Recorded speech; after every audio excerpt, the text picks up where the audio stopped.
hierarkinya. Ada berapa hierarki peraturan perundang-undangan? 6? 6 apa 7? Ada berapa? Ada 7. Tepat sekali. Yang pertama 45. Hierarki yang kedua, tata urutan yang kedua adalah ketetapan MPR. Tepat sekali. Atau undang-undang atau perpu. Apa itu perpu? Undang-undang. Yang keempat adalah peraturan pemerintah. Bawahnya PP atau peraturan pemerintah adalah peraturan presiden.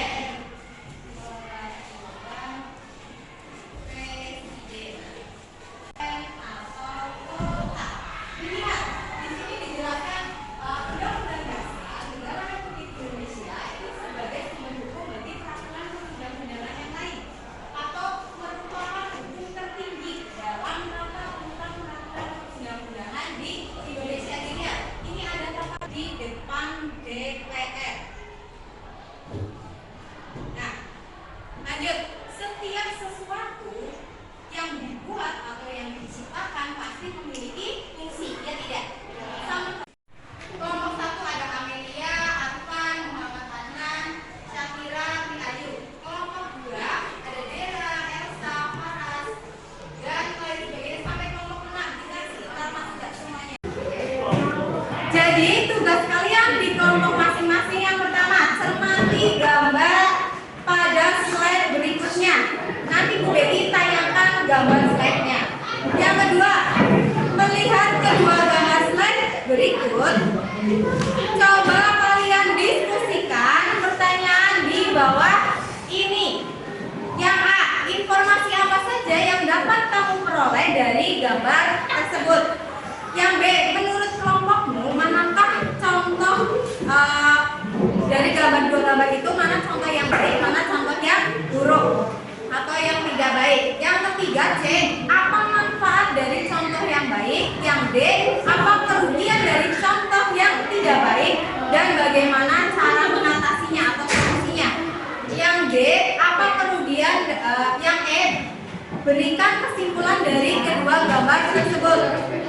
Jadi kalian nanti ada dua gambar. Nanti ini Bu Betty bagikan ke masing-masing kelompok. Ada dua gambar, kalian identifikasi dari masing-masing gambar keduanya. Kemudian kalian analisis berdasarkan kedudukan dan fungsi undang-undang dasar. Jelas? Oke.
disampaikan presentasi dari kelompok 1 sampai dengan kelompok 6, di mana masing-masing kelompok sudah menyampaikan presentasi dengan bagus. Hasil mind mappingnya juga sudah menarik. Jadi menyampaikannya menarik, hasilnya juga bagus. Nah, di sini Bu Betty akan menyampaikan sedikit terkait dengan presentasi tadi ya. Jadi ada 2 gambar terkait dengan kedudukan dan fungsi undang-undang dasar. Di mana gambar yang pertama yaitu terkait dengan situasi pengendara yang mematuhi lalu lintas, dan yang kedua situasi pengendara yang melanggar lalu lintas. Kita tahu bahwa di sini kedudukan undang-undang dasar itu sebagai hukum dasar tertinggi, di mana undang-undang posisinya ada di yang pertama. Nah, kalau undang-undang dasar itu di posisi pertama, ada yang tahu peraturan lalu lintas itu masuknya undang-undang yang mana? Nomor berapa? Ada yang tahu tidak? Jadi terkait dengan lalu lintas itu diatur di dalam Undang-Undang Nomor 22 Tahun 2009. Di sini dijelaskan bahwa setiap orang itu harus mematuhi aturan lalu lintas. Jadi ada 2 gambar, kalian telah mengidentifikasi mana gambar yang mematuhi, mana gambar yang tidak. Kemudian kalian sudah mencari solusinya. Nah, jadi kita tahu bahwa Undang-Undang Dasar, Undang-Undang Nomor 22 Tahun 2009 itu memiliki kedudukan yang ada di bawah Undang-Undang Dasar. Makanya undang-undang ini harus bersumber pada Undang-Undang Dasar. Bu Betty ada beberapa soal terkait dengan materi pembelajaran hari ini. Coba perhatikan, kemudian kalian dijawab. Nanti Bu Betty tanya ya, kalian menjawab. Pertanyaan pertama, Undang-Undang Dasar Negara Republik Indonesia tahun 1945 merupakan sumber hukum bagi peraturan perundang-undangan di Indonesia. Hal ini menunjukkan bahwa Undang-Undang Dasar Negara Republik Indonesia memiliki kedudukan sebagai hukum dasar. Jawabannya apa berarti? Coba, mari kita lihat jawaban yang kalian sampaikan betul atau salah. Ya, betul sekali. Jadi kedudukan Undang-Undang Dasar itu sebagai hukum dasar. Jadi setelah kalian mengikuti pembelajaran pagi hari ini, berarti ada beberapa pertanyaan terkait dengan refleksi. Nah, sebelum ke refleksi, Bu Betty ingin bertanya. Di sini ada yang mau menyimpulkan hasil diskusi kita hari ini. Ada yang mau menyimpulkan hasil diskusi kita hari ini? Ya, Mbak Rufa. Berdiri aja, Mbak.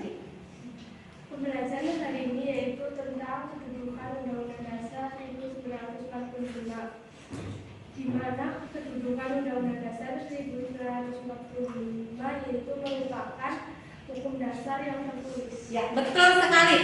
Bagus. Ini jadi akan memutuskan ya terkait dengan kesimpulan hari ini. Ada beberapa yang sudah paham, ternyata ada yang masih sedikit miss. Jadi di sini kita telah mempelajari tentang kedudukan dan fungsi Undang-Undang Dasar Negara Republik Indonesia tahun 1945, di mana kedudukannya itu sebagai hukum dasar tertulis, yaitu hukum yang paling tinggi dalam tata urutan peraturan perundang-undangan. Baiklah, sampai di sini ada yang ditanyakan atau tidak? Tidak. Karena tidak ada yang ditanyakan, wakil ketuanya siapa di sini? Mbak Syakira. Mbak Syakira, silakan dipimpin doa penutupnya untuk pembelajaran hari ini.